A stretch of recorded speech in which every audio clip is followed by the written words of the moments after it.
తాకట్టులో ఉన్న బంగారాన్ని విడిపించి ఆ రోజున్న మార్కెట్ ధర కట్టి మిగిలిన డబ్బును మీకు అందిస్తుంది కొమ్మూరి గోల్డ్. నమస్తే, నేను ముఖేష్. గోకర్ణ గౌరవాన్వితులు, శాక్తేయ సహస్ర కిరణ బిరుదాంకితులు, శక్తిపీఠం వ్యవస్థాపకులు పూజ్యశ్రీ డాక్టర్ స్వామి శాంతానంద పురోహిత్ గారు మనతో పాటు ఉన్నారు. వారితో మాట్లాడే ప్రయత్నం చేద్దాం. గురువు గారు నమస్కారం. శ్రీమాత్రే నమః. దత్తాత్రేయ స్వామి వజ్ర కవచం, ముఖ్యంగా ఈ వజ్ర కవచం చదవడం వల్ల ఒక మనిషి జీవితంలో ఎలాంటి మార్పు చూడవచ్చు అంటారు? దత్తాత్రేయుడు అంటే చాలామంది ఈ మధ్యకాలంలో చూస్తూ ఉన్నాం. గానగాపూర్ విశేషంగా వెళ్తున్నటువంటి పరిస్థితి, పిఠాపురంలోని దత్తక్షేత్రం చాలామంది దర్శించి వారి యొక్క సమస్యల నుండి బయటపడుతూ ఉన్నారు. ముఖ్యంగా ఈ దత్తాత్రేయ వజ్ర కవచం చదవడం వల్ల ఎలాంటి ఫలితాలు ఉంటాయంటారు? సో ఈ దత్తాత్రేయ వజ్ర కవచము చదవాలి అంటే మొదటగా ఆ చదివే యోగ్యతను మనం పొందాలి. ఏంటి క్వాలిఫికేషను దీన్ని చదవాలి అని అంటే దత్తాత్రేయుడు ఎట్లాగా వచ్చాడో అది ముఖ్యమైనటువంటి విషయం. దత్తాత్రేయ వారు ఎవరికి జన్మించారో అత్రి అనసూయలకు జన్మించినటువంటి సంతానము దత్తాత్రేయుడు. అంటే ఇక్కడ కేవలం మామూలుగా మనం అత్రి అనసూయ అని ఎప్పుడు కూడా మనం అంటూ ఉంటాం, కానీ అందులో ఉన్న పరమార్థాన్ని మనం గ్రహించాలి. అత్రి అంటే ఏమిటి? నా త్రి అని అర్థము. అంటే ఆ మూడు ఉండకూడదు. ఏమి? కామ, క్రోధ, లోభ అనేటటువంటి ఈ మూడు అవగుణాలు ఏవైతే ఉన్నాయో ఈ మూడు అవగుణాలు అనేటటువంటివి లేకపోతేనే నా త్రి ఇది అత్రి అని దాని యొక్క నిర్వచనం. అది ఒకటి. రెండవది అనసూయ అని చెప్తున్నాం. అనసూయ అంటే ఏంటి? అసూయ లేకపోవడము అని అర్థము. అంటే ఎవరికైతే అసూయ ఉండదో వాళ్ళు అనసూయ అని అర్థం దానికి. కాబట్టి ఆ రకంగా అత్రి అనసూయలు ఇద్దరు ఉంటేనే కదా దత్తాత్రేయుడు వచ్చేటటువంటిది. కాబట్టి ఈ కామ, క్రోధ, లోభం అనేటటువంటి ఈ మూడు అవగుణాలను దూరం చేసుకోవాలా, మనలో ఉన్నటువంటి అసూయను పక్కన నెట్టాలా. అప్పుడే దత్తాత్రేయుడి యొక్క అనుగ్రహం మనకు లభిస్తుంది.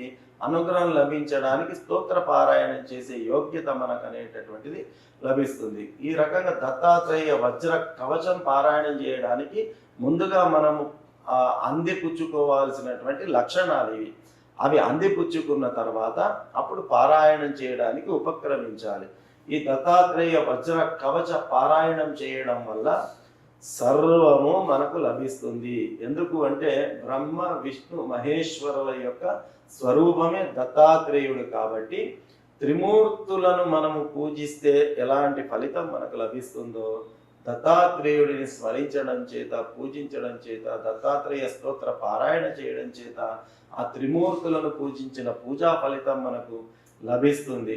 కాబట్టి దత్తాత్రేయ స్వామి వారి యొక్క చిత్రపటాన్ని ముందు పెట్టుకొని మొదటిసారి పారాయణం చేసేటటువంటి వాళ్ళు ఉంటే సంకల్పం చేయించుకొని సంకల్పయుక్తంగా ఆ పారాయణాన్ని ప్రారంభం చేయాలి. అయితే దత్తాత్రేయ పారాయణం చేసేటప్పుడు ప్రత్యేకించి బ్రహ్మచర్యము అనేటటువంటిది మనకు పద్ధతిలో సూచించడం జరిగింది. కాబట్టి మానసిక బ్రహ్మచర్యాన్ని పాటిస్తూ, ఇక్కడ బ్రహ్మచర్యము అనేసరికి రాత్రుల్లో ధర్మపత్నికి దూరంగా ఉండాలి అనేటటువంటిది కాదు. మానసిక బ్రహ్మచర్యాన్ని అంటే ఏంటి? మనస్సులో వికారాలు రాకుండగా మనము ఆ యొక్క స్తోత్ర పారాయణాన్ని చేయాలి అనేటటువంటిది మనకు ఉన్నటువంటి ముఖ్యమైనటువంటి నియమం. కాబట్టి ఆ మనోవికారాలు లేకుండగా మనము ఆసన శుద్ధితో సంకల్పయుక్తంగా ఆ స్వామివారి చిత్రపటాన్ని ముందు పెట్టుకొని ఈ యొక్క స్తోత్ర పారాయణాన్ని చేసి మనము తప్పకుండా ఆ స్వామివారి యొక్క అనుగ్రహానికి పాత్రలు కావచ్చు. మీరు అనారోగ్య సమస్య అంటారా, ఆర్థిక సమస్య అంటారా, వ్యాపార సమస్య అంటారా, కుటుంబ సమస్య అంటారా, సంతాన సమస్య అంటారా, ఉద్యోగ సమస్య అంటారా, ఏదైనప్పటికీ కూడా ఆ స్వామివారి సంపూర్ణ అనుగ్రహం చేత ఈ అన్ని సమస్యలకు పరిష్కారం మనం పొందవచ్చు. సో దత్తాత్రేయుడు వజ్ర కవచం వల్ల ఎన్ని ఫలితాలు ఉన్నాయంటారు? 100% ఎస్.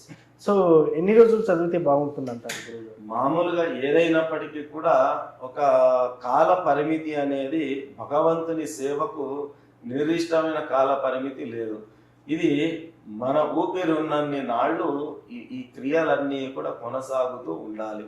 కాకపోతే కాలమాన పరిస్థితులను బట్టి పూర్తిగా ఎల్లప్పుడూ కొనసాగించేటటువంటి అవకాశం ఉండదు. కాబట్టి ఏ స్తోత్రమైనా ఏ పూజ అయినా మనకు ఒక పద్ధతి చెప్పారు. ఒక మండల పూజ, మండల దీక్ష అని, అంటే కనీసం 41 రోజుల కాలమైన ఒక స్తోత్రాన్ని ప్రారంభం చేశాము అంటే కనీసం కంటిన్యూస్గా 41 రోజులైన ఆ పారాయణాన్ని కొనసాగించాలి అనేటటువంటిది ఒక నియమం మనకు ఉన్నది. కాబట్టి కనీసం ఒక మండల కాలమైన ఆ స్తోత్ర పారాయణాన్ని మనం చేయాలి.